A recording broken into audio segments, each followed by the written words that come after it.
Cumprimento a amada Igreja de Cristo com a graça e a paz do nosso Senhor e Salvador. Amém? Amém. Tomem assento para ficar mais confortável.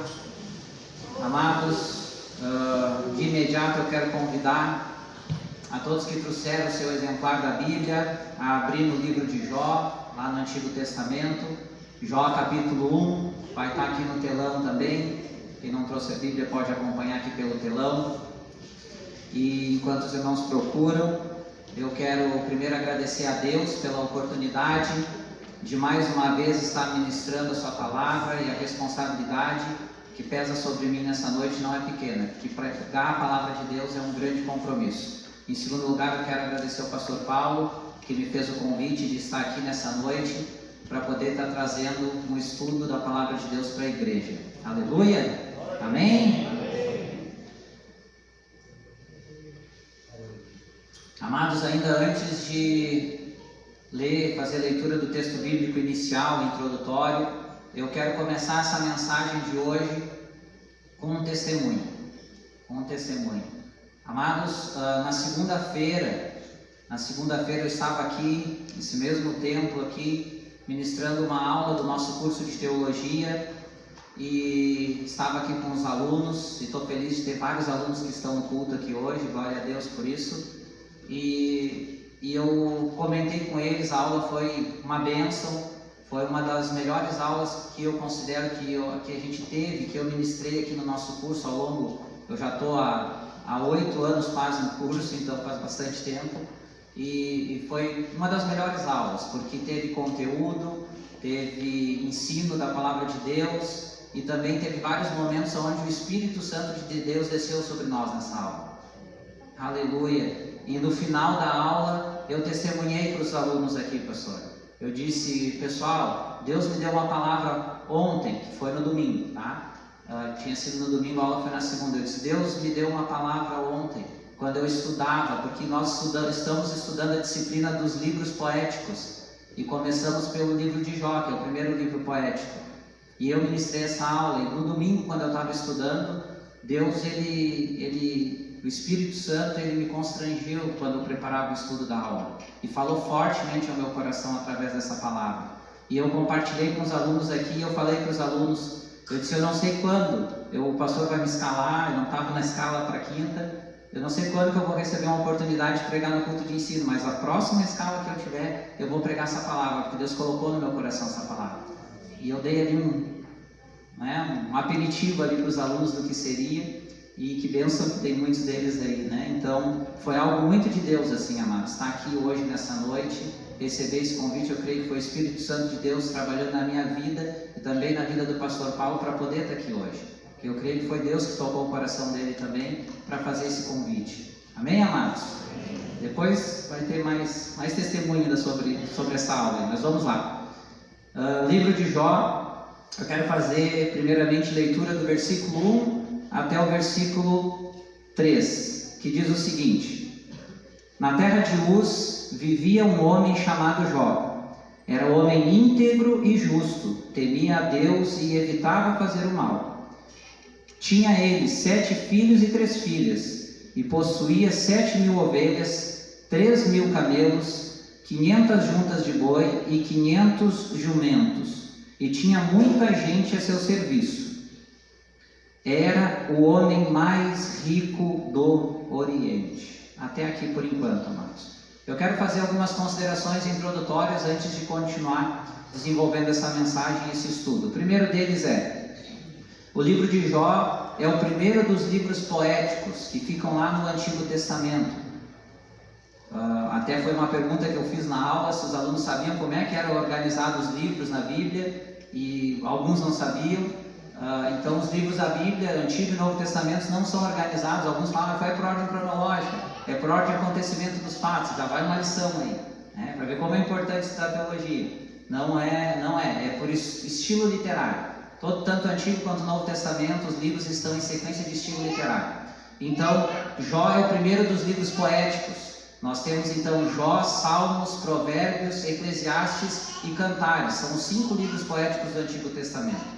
E por que livro poético? Por causa do estilo literário, como eu já tinha falado. é a forma que foi escrita, em estilo de poesia. Todos eles são escritos numa forma de poesia, né? E nós vamos falar depois um pouquinho mais sobre isso. Segunda consideração, amados.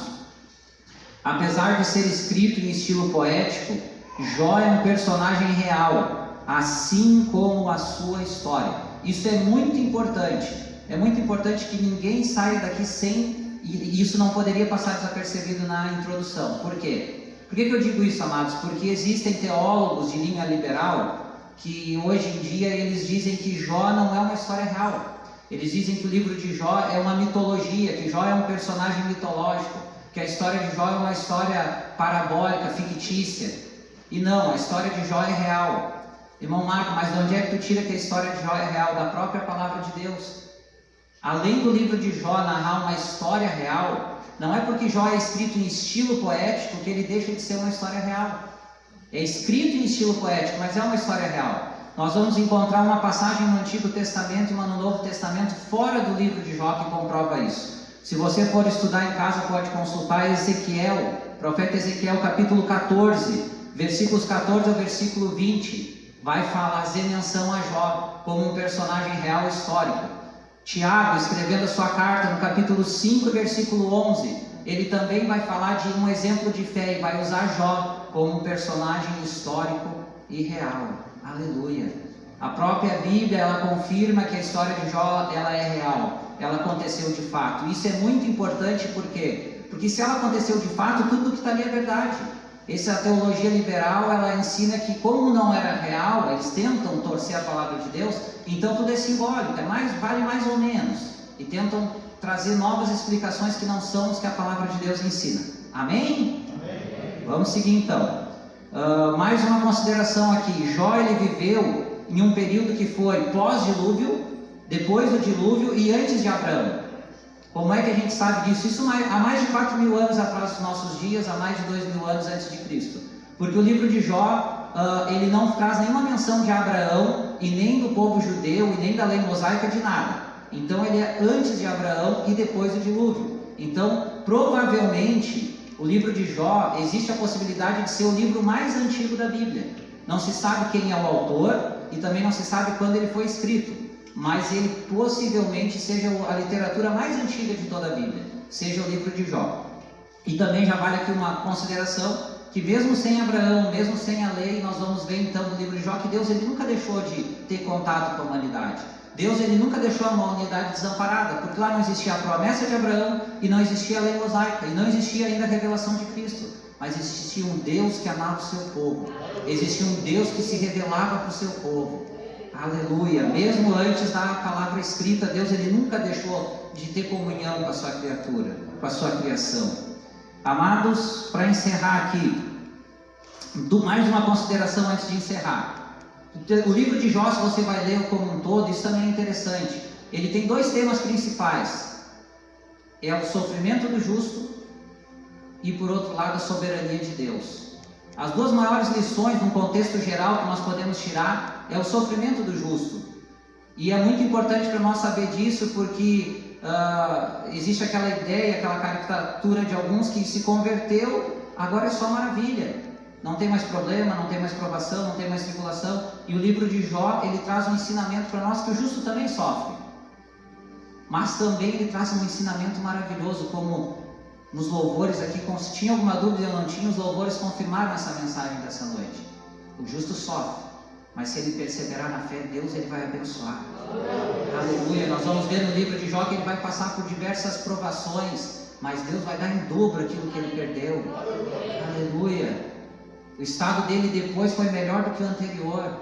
Louvado seja o nome do Senhor. E também a soberania de Deus. Deus é poderoso, Deus é soberano. Isso fica evidente no livro de Jó. Última consideração, nesse primeiro versículo aqui, o autor do livro, que a gente não sabe quem é, ele vai trazer algumas características de Jó. Vai dizer que Jó é íntegro e justo, temia Deus e evitava o mal. Aleluia! Sobre isso nós vamos falar na sequência.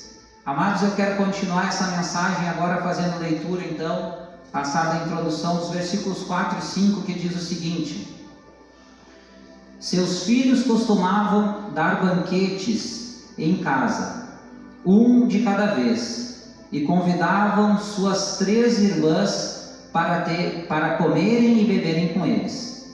Terminando um período de banquete, Jó mandava chamá-los e fazia com que se purificassem.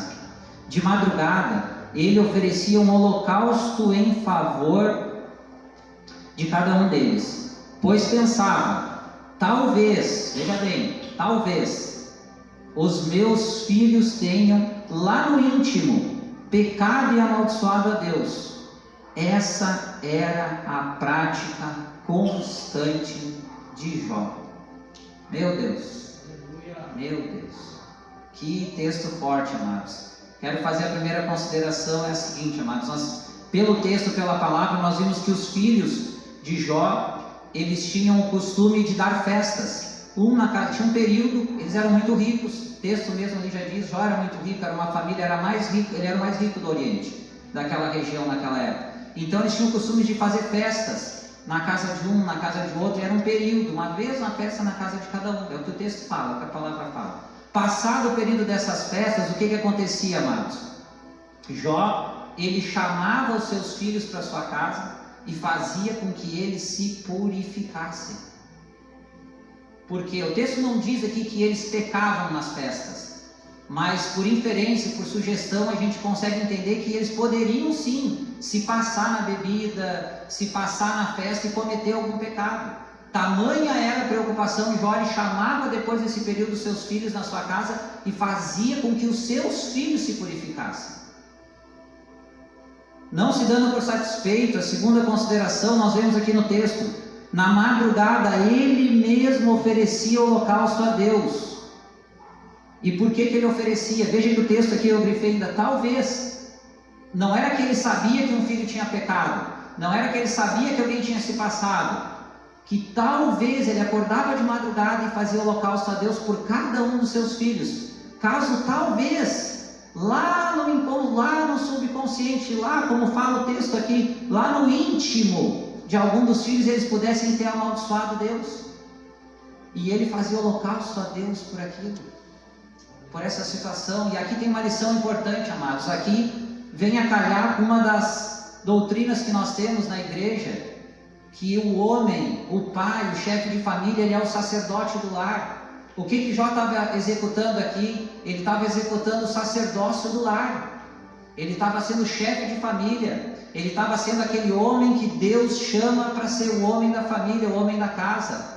Exercer um ministério fundamental e importante, que é zelar pela sua família, que é orar pela sua família, que é levar a sua família a Deus. Aleluia, que é orar pelos seus filhos. Jó ele estava então exercendo o sacerdócio do lar, estava fazendo o papel que cada um de nós, homens, maridos, pais, nós temos a obrigação. Não que a mulher não tenha que orar e buscar a Deus, não que os filhos não tenham que orar e buscar a Deus, mas a responsabilidade do lar é maior sobre os ombros do homem. Isso está no Novo Testamento, nós temos lá. Por que vocês acham que o homem é o cabeça? Como está escrito no Novo Testamento, não é o cabeça porque é o melhor, porque é maior, é o cabeça porque a responsabilidade do lar pesa sobre ele, porque ele é o sacerdote do lar. E nós temos aqui em Jó, muito antes da palavra escrita, muito antes do Antigo Testamento, do Novo Testamento, um princípio bíblico de que o homem é o sacerdote do lar, de que nós, pais de família, maridos, nós temos que zelar pela nossa família. Nós temos que orar pela nossa família. Nós temos que buscar em Deus pela nossa família. Aleluia.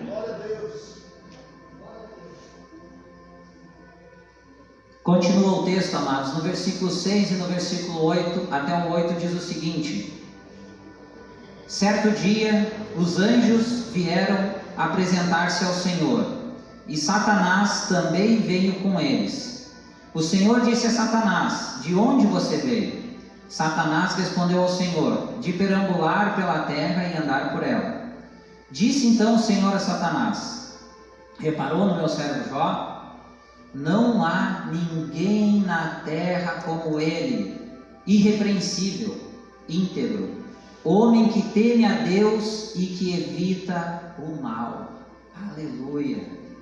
Louvado seja o nome do Senhor. Primeira consideração aqui, amados. Lá no versículo 1, eu frisei, coloquei aqui, lembra que está escrito praticamente as mesmas coisas, só que tem uma diferença aqui. No versículo 1 é um homem, é o escritor do livro que está dizendo que Jó era tudo isso. É um homem falando das qualidades de outro homem. E tem muita diferença para esse versículo que traz as mesmas qualidades de Jó. Aqui ele está narrando que Deus, não é um escritor, um homem falando de outro homem, como no versículo 1. Tem essa grande diferença aqui. Deus vai falar para Satanás. Não há ninguém na terra como ele, irrepreensível, íntegro, homem temente a Deus e evita o mal. Aleluia! É o próprio Deus que traz essas qualidades, essas virtudes de Jó. É o próprio Deus diante de Satanás que fala que Jó era tudo isso. Aleluia! Olha que coisa linda, amados. Olha como Deus se preocupa com a gente, com o nosso comportamento, com a nossa vida. Louvado seja o nome do Senhor. Então nós vemos nessa passagem que eu não quero entrar nesse contexto, daria uma pregação só desse contexto, da conversa de Satanás com Deus, não quero me deter a isso, não quero também extinguir o assunto aqui, não. Eu quero me deter no que Deus fala. A minha mensagem está em cima do que Deus fala de Jó. Aleluia! E aqui Deus ele traz então 4 virtudes de Jó. E eu quero falar um pouquinho, dividir com a igreja, trazer esse ensinamento sobre essas virtudes que Deus fala que Jó tinha. A primeira delas, Deus vai dizer que Jó era irrepreensível. E o que significa ser irrepreensível? Irrepreensível é a pessoa, eu escrevi aqui, a pessoa que não precisa estar sendo repreendida com frequência. Claro que Jó errava, claro que em algum momento Jó iria precisar ser repreendido, mas a pessoa que é irrepreensível é aquela pessoa que ela não precisa estar sendo repreendida com frequência. E como é que a gente faz para não estar sendo repreendido com frequência? Nós procuramos fazer as coisas certas. Nós procuramos nos esforçar e às vezes fazer um pouquinho além do que deveria, ou além da obrigação, para que nós possamos fazer as coisas certas. Quem é empregado, para não ser repreendido por um patrão, tem que fazer o seu trabalho de forma correta. E é assim na vida. Quem é filho, para não ser repreendido pelos pais, tem que fazer as coisas corretas. Quem é membro da igreja, quem é ovelha, para não estar sendo repreendido pelo pastor, o pastor tem muita propriedade para falar disso e entende muito melhor do que eu. O pastor tem um rebanho grande. Quantas pessoas que estão sempre dando problema, que o pastor tem que estar sempre chamando a pastora, conversando e repreendendo. Olha, meu querido, olha, minha querida, aconteceu isso aqui. Aconteceu. Não, mas não é, pensa, olha, está errado, vamos para a palavra, vamos ver. Quanta gente que tem uma vida, às vezes, dentro da igreja e tem que estar sempre tomando puxão de orelha, sendo repreendido. Mas o que Deus espera? Que nós sejamos irrepreensíveis, que nós venhamos a nos esforçar, assim como Jó, para não precisar estar tomando puxão de orelha do pastor. Meu Deus, o pastor me chamar para puxar as orelhas, eu acho que eu me atiro no chão e choro.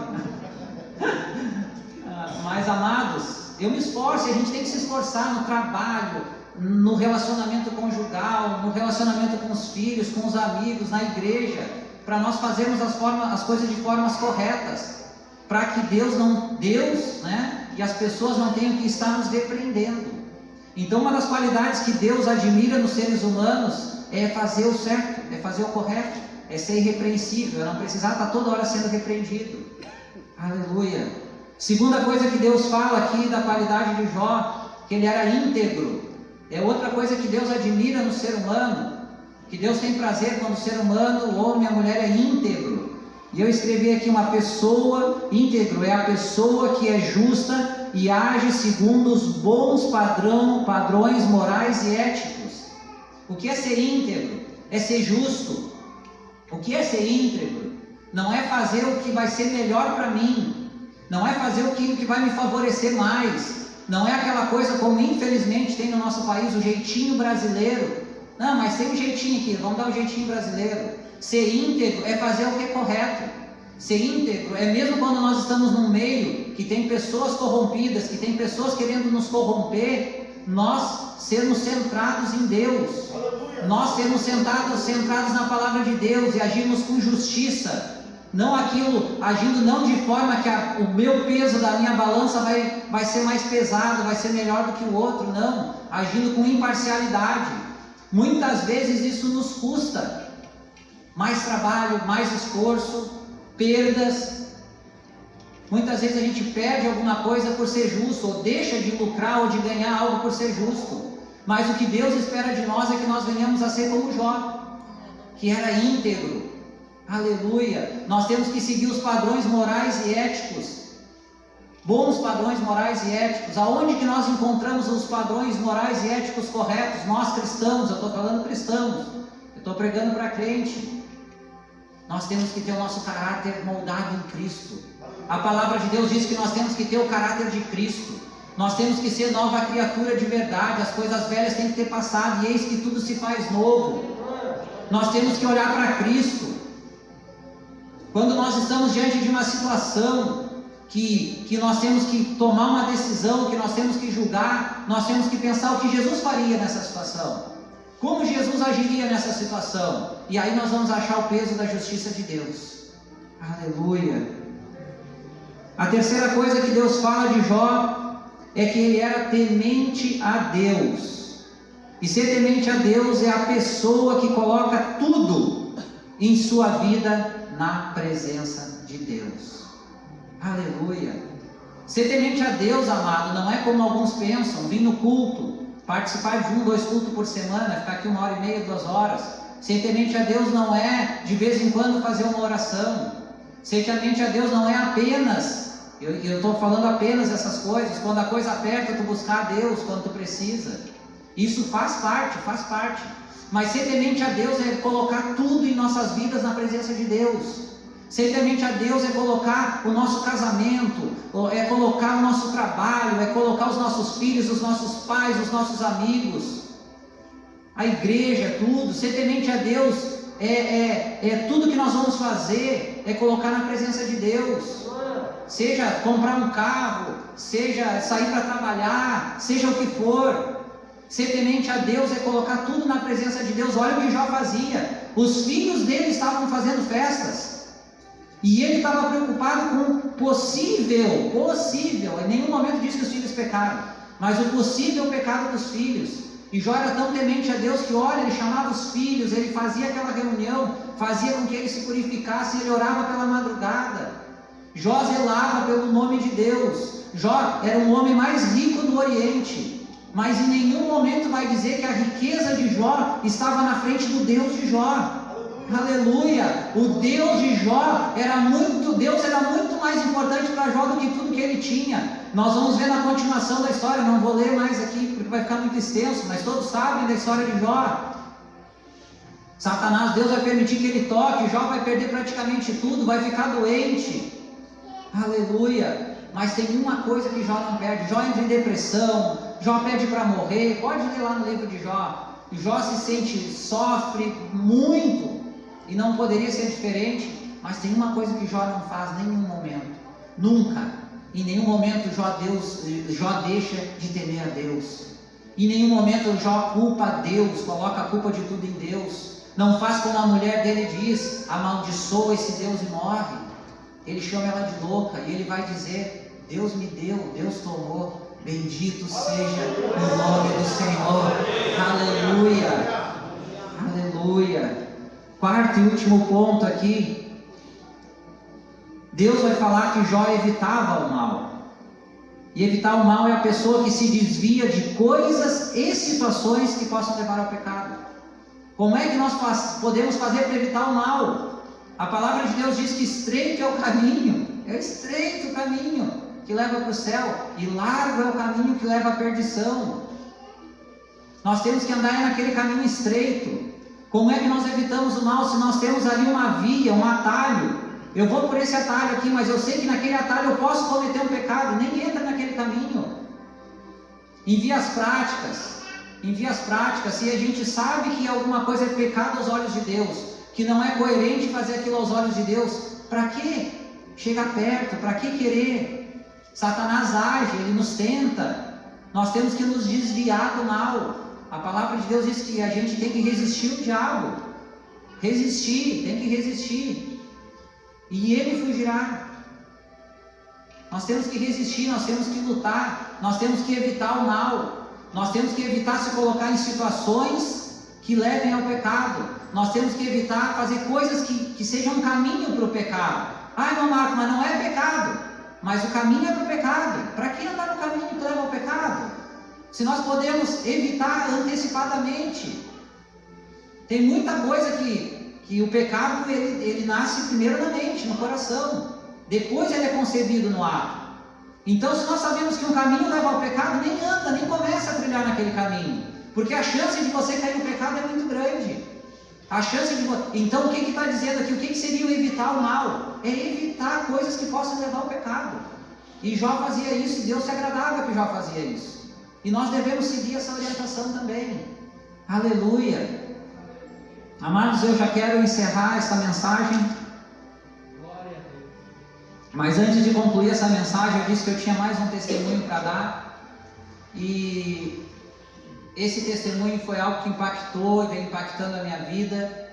E eu já quero primeiro dizer que é uma pessoa que está no nosso meio, mas eu vou dar esse testemunho porque ela me deu autorização para poder dar esse testemunho, senão eu não faria, por questões éticas.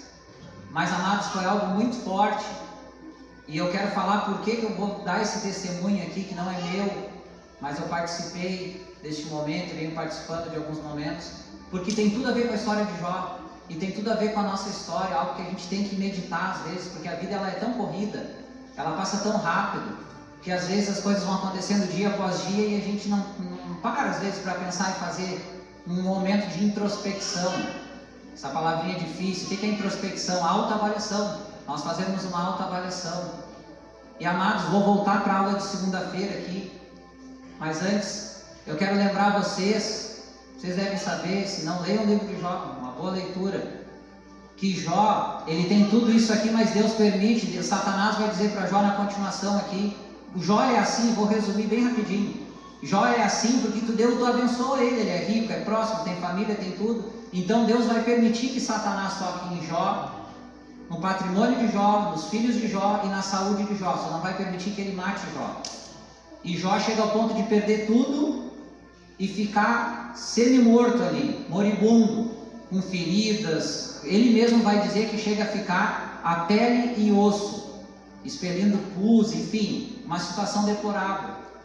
Amados, e quem é que chega perto de Jó nesse momento? Os amigos, a esposa, os amigos. A esposa manda Jó amaldiçoar, Deus morrer.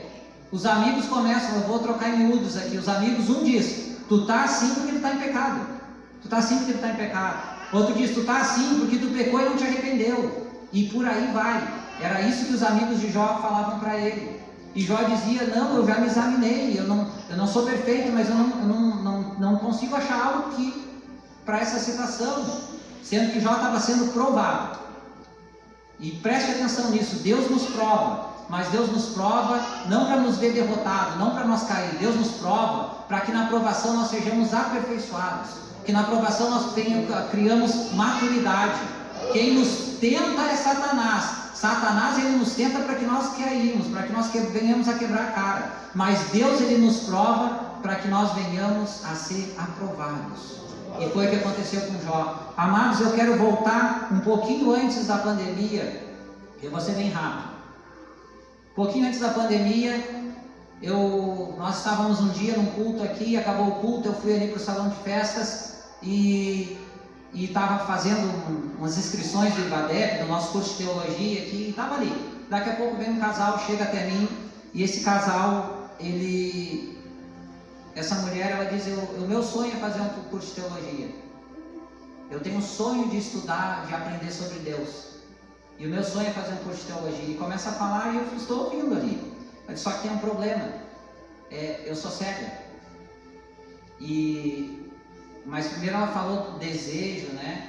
Estava junto com o marido, um casal abençoado. E ali Deus me tocou.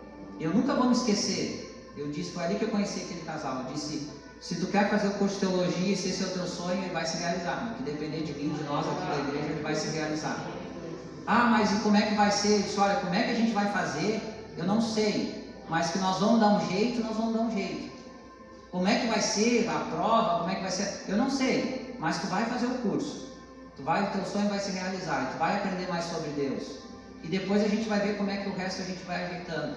Então, amados, a irmã Amanda, ela entrou no nosso curso no ano passado, quando teve uma aula, teve a ver a pandemia, parou a escola, aquela coisa toda, e foi passando o tempo, ela teve algumas dificuldades, enfim, mas retomamos há uns 3 meses as nossas aulas aqui do nosso curso de teologia, e graças a Deus ela retornou conosco, a turma retornou, e amados, na segunda-feira agora ela deu um testemunho na aula. Ela deu um testemunho e, como eu disse, em alguns momentos o Espírito Santo desceu sobre nós nessa aula.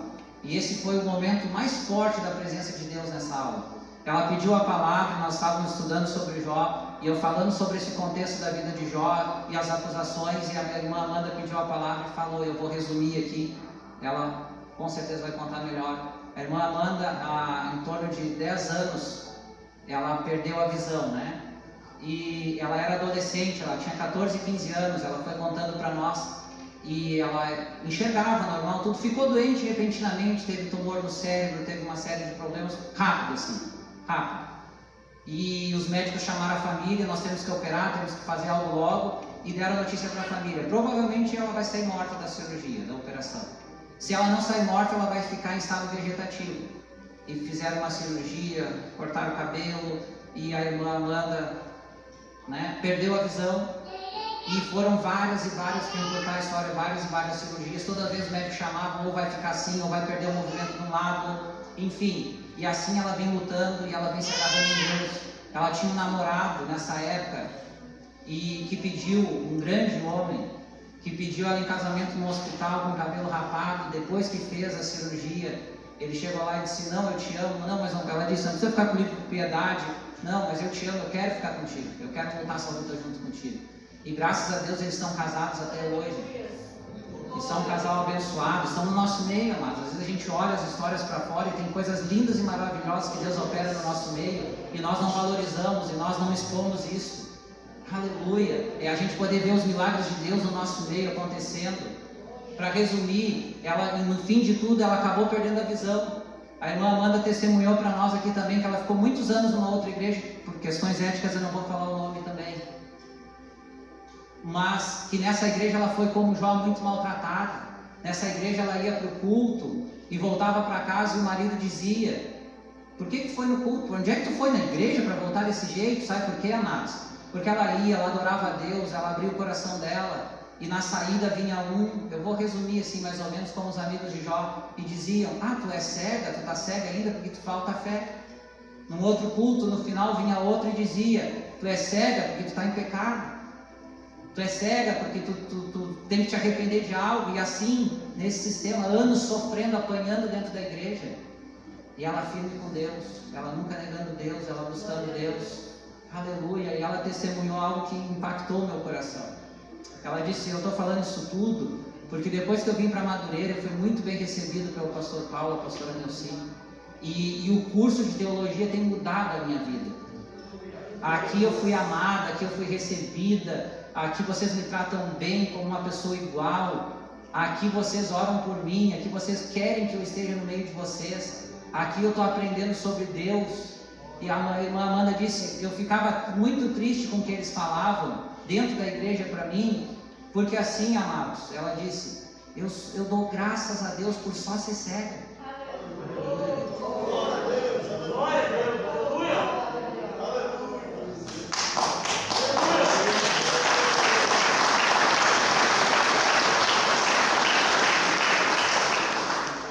Todos nós caímos em lágrimas, o Espírito Santo desceu sobre nós, ministrou na nossa vida aqui na segunda-feira, não podia deixar de dividir isso. E ela diz, eu sou grata, todos os dias da minha vida eles disseram que eu ia ficar vegetativa, eles disseram que eu não ia poder ter filho, eles disseram que eu não... Enfim, ela tem um filho abençoado, o Thiaguinho, de 8 anos, o marido está com ela até hoje, são um casal abençoado. Ela disse, eu faço tudo na minha casa, eu limpo a minha casa, eu faço comida, eu cuido do meu filho, eu fui mãe, que eles disseram que eu não podia, eu crio e cria muito bem o filho dela. tem uma vida abençoada ao lado do marido, é uma excelente profissional. Deus tem usado ela, pastor, para pregar o Evangelho. Ela é massoterapeuta, uma excelente profissional, dedicada, estuda, busca. E ela tem, conversando com ela certo dia, ela contou para mim, para Mari, Deus, eu estou apavorada, porque eu faço a massagem nas pessoas terapêutica e eu começo a falar das coisas que eu aprendo no curso e começo a falar e daqui a pouco as pessoas estão chorando e não estou entendendo, as pessoas choram e se entregam. Ele disse, Amanda, Deus está te usando, tu está pregando a palavra. Aleluia! Deus te deu um dom maravilhoso. Amanhã depois, quem sabe, vai estar ela pregando aqui na igreja. Aleluia, mas já tem pregado a palavra de Deus através do trabalho, através da luta, da busca dela. Aleluia. Louvado e agradecido seja o nome de Deus, amados. Deus é maravilhoso. E eu quero encerrar trazendo uma reflexão. Você sabe que eu não tenho costume de mandar olhar para o lado, de responder. Eu gosto de fazer exercício de introspecção nas minhas pregações, fazer você pensar, você questionar, você falar consigo mesmo, não fazer nada diferente disso. Amados, eu encerro aqui. Deus, olha que interessante, e foi isso no domingo, antes de falar no domingo, eu comecei a estudar para aula, e eu fiquei umas 3-4 horas no meu escritório chorando, e buscando Deus, e sendo ministrado por Deus, né, quando eu entendi isso que eu quero dividir com a igreja. Deus, amados, Ele avaliava Jó, Ele tinha uma ideia sobre Jó, uma perspectiva sobre Jó, logo Ele também nos avalia. E isso nos leva a nós fazermos uma pergunta, que eu me fiz essa pergunta, e aquilo ali me arrebentou, derrubou as minhas muralhas, derrubou o meu achismo, o meu eu, e eu quero que vocês façam essa pergunta para vocês hoje. Amados, e se Satanás hoje, chegasse diante de Deus, e conversasse com Deus sobre você, sobre mim, sobre você, o que Deus teria para falar a teu respeito? Pensa aí. E aí eu comecei a pensar, será que Satanás chegasse para Deus e perguntasse, Deus respondesse talvez assim, olha, um dia ele atendeu ao chamado de Cristo, um dia ele atendeu ao chamado do Senhor e pela minha misericórdia, por Cristo ele é salvo. E Satanás poderia perguntar, tá, mas além disso o que tem? Olha, não tem mais nada não. Ali é só minha graça e a minha misericórdia. Aleluia, não é só isso que Deus espera da gente. Não é só isso que Deus tem para nós. Não é só isso. Olha o que Deus tinha para falar de Jó: irrepreensível, íntegro, temente a Deus, que evita o mal. Se hoje Satanás bater lá nas portas do céu e perguntar como é que você está, como é que é a avaliação, não é a minha, não é a do pastor Paulo, não é a do Felipe, é que Deus tem sobre você, o que Deus tem sobre mim. O que será que Deus tem para falar da gente? Como é que será que Deus tem olhado hoje? Se você parar e pensar e fazer uma oração, Deus, como eu fiz no domingo, e aquilo me rebentou, e graças a Deus me motivou também. O que Deus pensa de mim? Será que Deus olha para mim como olhou para Jó? Não estou querendo nos comparar com Jó, mas tem algo semelhante a Jó? Ou Deus olha e diz, esse aí só a minha graça e a minha misericórdia? Aleluia. Eu quero orar e encerrar essa ministração. Querido e amado Deus, eu te dou graças, Senhor, pela oportunidade de estar pregando a tua palavra, Senhor. Deus, eu peço que essa palavra, através do poder do Espírito Santo, Senhor, venha cortar o coração de cada um que está aqui, Senhor, de cada um que assiste essa mensagem, Senhor. Que o Senhor venha tratar como o Senhor tratou comigo, Senhor. Que nós possamos refletir, ó Deus, em cima dessa mensagem da tua palavra, Senhor. Se nós estamos andando no caminho que tu deseja que nós venhamos a andar, Senhor. Se com as nossas atitudes, ó Deus, se com aquilo que nós somos, aquele nosso comportamento, Senhor, hoje Satanás perguntasse conta da nossa vida a Ti, Senhor, o que Tu teria a dizer sobre cada um de nós, ó Deus. Aleluia, que o Senhor possa vir, Senhor, a ter coisas boas de falar para falar sobre nós, Senhor. Que o Senhor venha fazer, Senhor, que quando o Senhor nos provar, Senhor, o Senhor venha também a nos aprovar e nos abençoar, como o Senhor fez com Jó.